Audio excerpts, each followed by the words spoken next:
la Pascua indígena. Es la fiesta principal entre los indígenas. Por favor, ponlo siempre en tu mente para que pasito a pasito nosotros nos vayamos metiendo en esto. Obviamente todos estos complementos ustedes los tienen que ir regulando, juzgando y interconectando, y se darán cuenta ahora sí por qué es clave de la inculturación que hace Santa María de Guadalupe, como me di cuenta yo. Fíjate, este es un anónimo del Códice Ramírez. Estamos hablando de una fuente histórica del siglo XVI. En la fiesta de Huitzilopochtli, del sol, a los trozos de masa llamaban los huesos y carne de Huitzilopochtli. Con razón esa cercanía como de comunión. Acabada pues la ceremonia, dicen en el siglo XVI, y bendición de aquellos trozos de masa en figura de huesos y carne del ídolo, en cuyo nombre eran reverenciados y honrados con la misma veneración y acatamiento que nosotros reverenciamos al Santísimo Sacramento del altar. ¡Qué barbaridad! Esto lo escribieron en el siglo XVI, porque se dan cuenta de la cercanía. Te vuelvo a repetir, en ellos no está el ver la inculturación del evangelio, tomar lo bueno, semillas del verbo, no está eso, sino que ven la cercanía con respecto al Santísimo Sacramento del altar, que más bien en su mente está lo que dice el italiano este comentarista que vimos. Quizás que fue Satanás quien impuso esto para que lo adoraran a él. O sea, esto fue una desviación que Satanás quiso. Esa fue su manera de interpretarlo. Luego dice acá, la fiesta representaba, este es de nuevo Gabriel Heinrich, la fiesta representaba un momento social y político de extrema importancia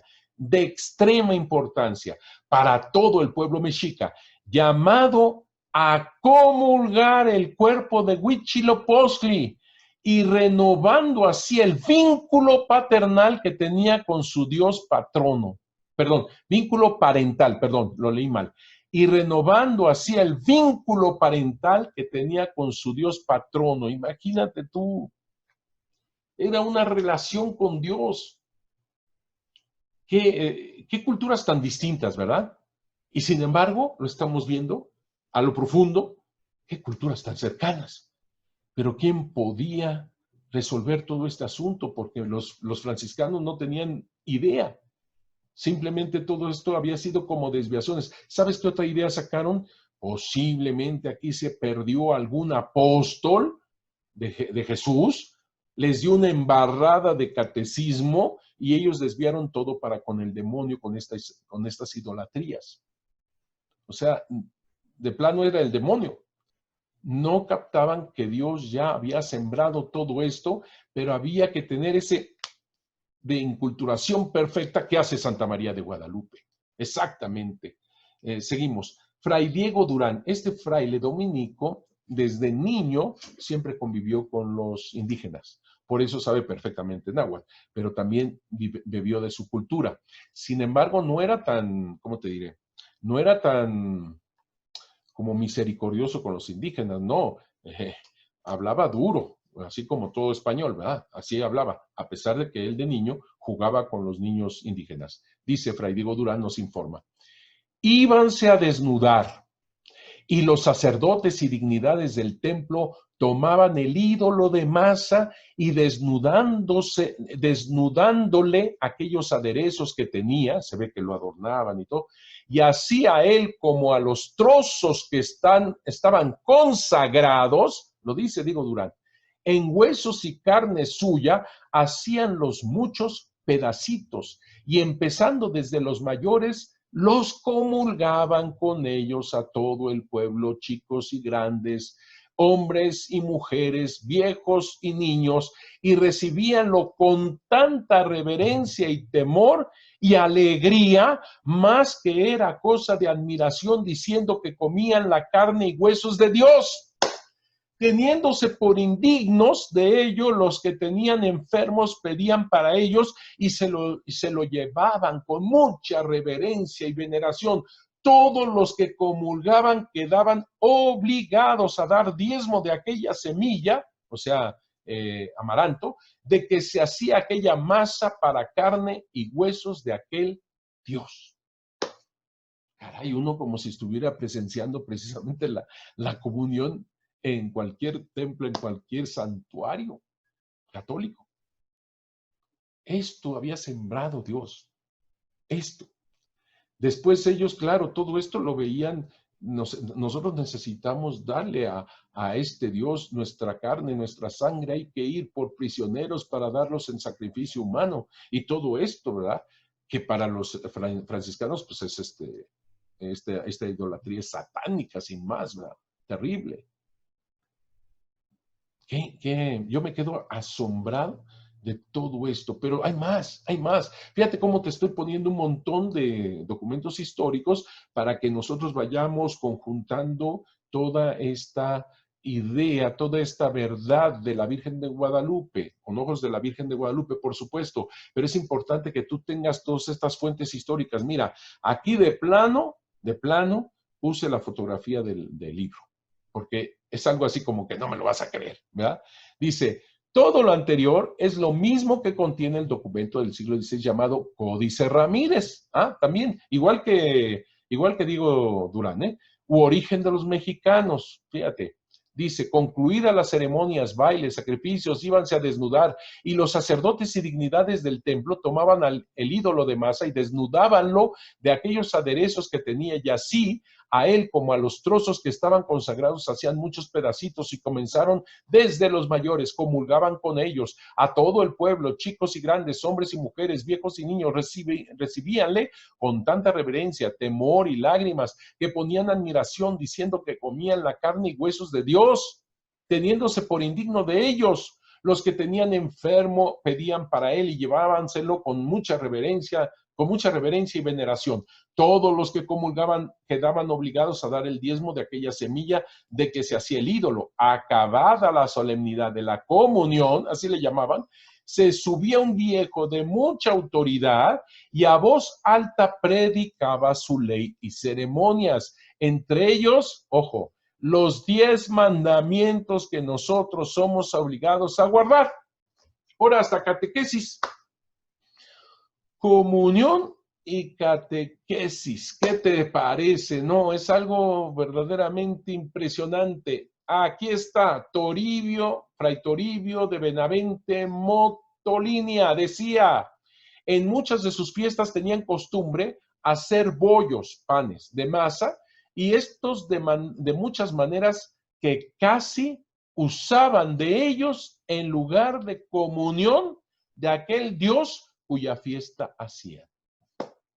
Así que todo mundo, este es un franciscano, el otro es un dominico, luego el anónimo, etcétera, etcétera. O sea, que se hayan copiado pues, posiblemente y todo esto, ya lo veríamos con más detenimiento cada una de las fuentes.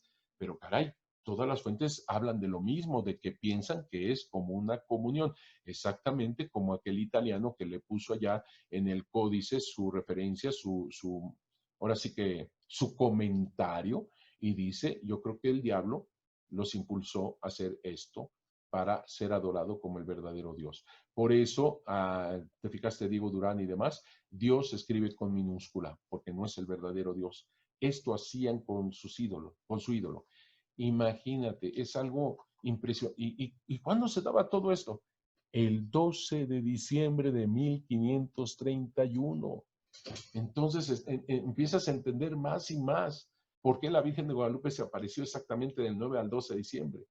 Sigo, para el investigador Gabriel Henry, según Durán, ya lo habíamos visto en cierta parte, dice, se rociaba la imagen de Huitzilopochtli con la sangre de los sacrificados. ¿Ves? O sea, eso que hacían con esta semilla de bledo que le llamaban, o nosotros lo llamamos alegría o amaranto, ¿verdad? Lo bendecían, pero con sangre de sacrificados. Aquí es donde este desvío, pues en las tinieblas andaban los indígenas y este sacrificio humano, pues lógicamente los franciscanos de aquel siglo, pues esto es demoníaco, ¿verdad? Evidentemente, pero fíjate, seguimos más. Por favor, vayan entendiendo, vayan tomando las semillas del verbo, lo bueno y verdadero, solamente, fíjate, se rociaba la imagen de Huitzilopochtli con la sangre de los sacrificados. De sus pedazos comían solo algunas personas principales, mientras de los 400 huesos y carne que habían confeccionado las sirvientas del templo, comía todo el pueblo. O sea, era un comerse, una comunión, ¿verdad? A ese Dios. Y esto de sirvientas del templo, pues le suena como monjitas, pero estamos hablando de las indígenas. Resultaba muy interesante e importante ir a la fuente, el escrito de Fray Diego Durán, y reflexionar todo lo que se realizaba en el tiempo de la fiesta de Panquetzaliztli, que era la fiesta de Huitzilopochtli, Dios del Sol. ¿Verdad que está interesantísimo? Interesantísimo. Ahora vas entendiendo cómo la Virgen de Guadalupe, lo voy a decir con mis palabras, les va a dar la fiesta verdadera de Pascua, la Pascua florida, que es su Hijo Jesucristo, quien les da de su cuerpo y de su carne, el verdadero Dios y Señor. Se ha entregado a todos nosotros y nos ha entregado sus mandamientos, que se resumen en amar a Dios con todo el corazón, con toda la mente, con toda el alma, y al prójimo como a uno mismo. Y es el verdaderísimo Dios por quien se vive, que nos da su cuerpo y su sangre para comulgar, para tenerlo en nuestra alma, en nuestro corazón. Pero falta, todavía falta. Esto está interesantísimo. ¿Pero qué crees? Ya se acabó el tiempo. Esperemos que para el próximo mes podamos continuar, porque hay más, mucho más. Ha sido un estudio que no ha terminado, ¿eh? He terminado el libro, ahí se los enseñé la vez pasada. Ustedes pueden verlo y pueden ver todo esto que estamos comentando también.